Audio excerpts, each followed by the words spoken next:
With a redesigned STEM-style design and more reliable touch controls, Samsung $179.99 Galaxy Buds 3 aim to justify the price increase over their $149.99 predecessors. We can attest that the changes significantly improve the experience, and we enjoy their above-average active noise cancellation and excellent protection against dust and water. However, their drivers struggle to reproduce some high-frequency audio details, and their battery life isn't impressive. The Buds 3 are a decent option if you have a Samsung phone and want to take advantage of Galaxy AI-based translation features, though most listeners should check out the $149 Nothing earbuds, which sound better and have a more unique design for slightly less money. Samsung has completely overhauled the design of the Galaxy Buds for this generation, ditching the bean-like look for a more traditional earpiece with a stem that improves in-ear fit and on-ear controls. The Galaxy Buds 3 Pro look almost identical, though, unlike the standard version, they create an in-ear seal. I'd be remiss not to point out the design similarities with Apple AirPods, which also have an open design, though there are some differences. For example, the Galaxy Buds 3 are available in silver or white. Moreover, the stem is triangular rather than curved. This shape creates two touch surfaces for controls. A single pinch on the front part of the stem manages playback, a double pinch skips to the next track, and a triple pinch skips to the previous track. Swipes up or down on the back of the stem adjust the volume. The controls are the same on both earpieces and mostly locked, though you can choose what the pinch and hold gesture does on either side. This gesture toggles the ANC by default,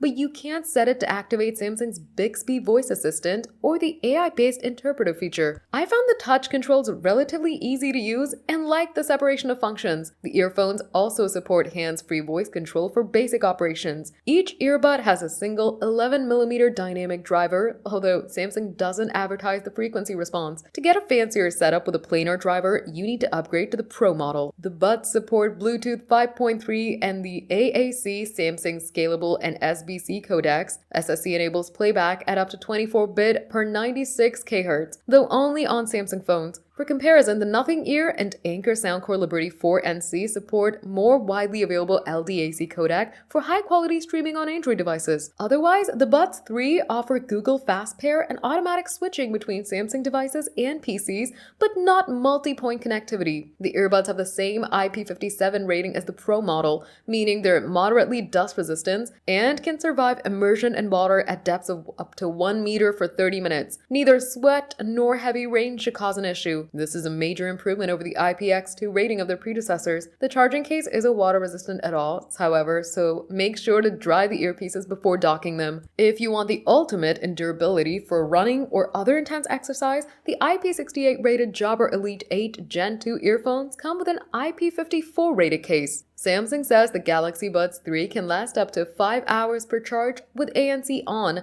and that the case provides an additional 19 hours of battery life. Switching ANC off gets you a more respectable 6 hours of listening with 24 hours in the charging case. For charging, you can plug the included cable into the USB-C port on the bottom of the case or place the case on a wireless charger. Those estimates aren't great, considering that the cheaper Soundcore Liberty 4NC can last up to 8 hours with ANC on, with an additional 32 hours in the charging case. The Galaxy Buds 3 work with the Samsung Wear app, which is available for all Android devices. However, if you don't have a Samsung phone, you won't have access to any Galaxy AI features or the SSC codec. You can still pair the earbuds via your phone's regular Bluetooth menu if you have an iPhone, though you won't be able to tweak the controls or the EQ. Samsung phones should immediately recognize the earbuds when you open the lid of the charging case and set up the connection. From the Samsung Wear app, you can toggle ANC, tweak some of the on-ear controls, and access features like in-ear detection and the location-based SmartThings find. The built-in EQ has 9 bands for tweaking the audio signature to preference.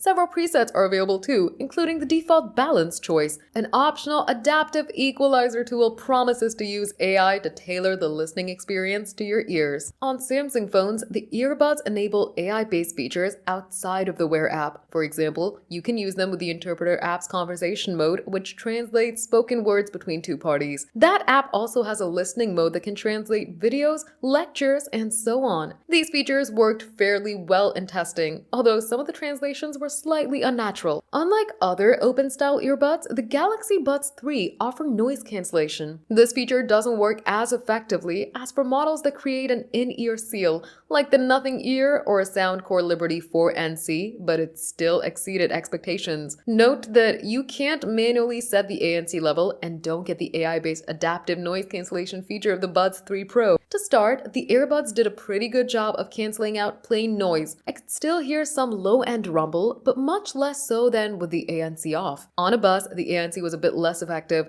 I could still make out the engine and some other low-end noise. Again, however, it's still a major improvement compared with the noise cancellation off. Moving on to a more complex setting, like a busy cafe, the Galaxy Buds 3 did well enough to let me easily focus on my music. Keep in mind that the position of the earbuds in your ear heavily impacts the effectiveness of the ANC. Therefore, you might need to adjust them to get the best performance. This is often the case for earbuds that don't create a seal. The Galaxy Buds 3 don't have a dedicated ambient mode, though their naturally transparent design allows you to more accurately monitor your surroundings than any digital mode anyway. The Galaxy Bud 3 Pro's dual driver setup delivers better detail and more low-end oomph, so it's the Samsung pair to get if you care especially about audio quality. The Galaxy Buds 3 don't sound bad by any means, although they are certainly less exciting. Note that enabling the ANC makes the sound response a little less rich. Ideally, this would have no effect on sound quality at all. On Bill Callahan's Drover, the earbuds convey the rich tones of his vocals and a good amount of thump from the kick drum, although the acoustic guitar and other percussion elements aren't as present. Thus, the overall tone is slightly muddy. Kendrick Lamar's Loyalty sounds slightly better. Some instruments would benefit from an elevated high-end response, but the lo-fi feel of the beat fits well with the earbud's sonic tone. The Samsung Galaxy Buds 3 are more comfortable and easier to control than older models